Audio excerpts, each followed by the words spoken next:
பெண்ணே நான் பூ வரைந்தால் தீ வந்து விரல் சுடும் கண்ணே நான் தீ வரைந்தால் உயிருள்ளதெல்லாம் உயிர் கொள்ளும் என்றால் உயிருள்ள நானோ என்ன ஆகுவேன் உயிர் வாங்கிடும் ஓவியம் நீயடே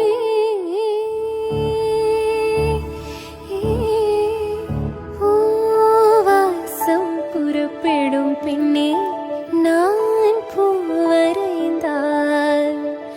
தீ வந்து விரல் சுடும் கண்ணே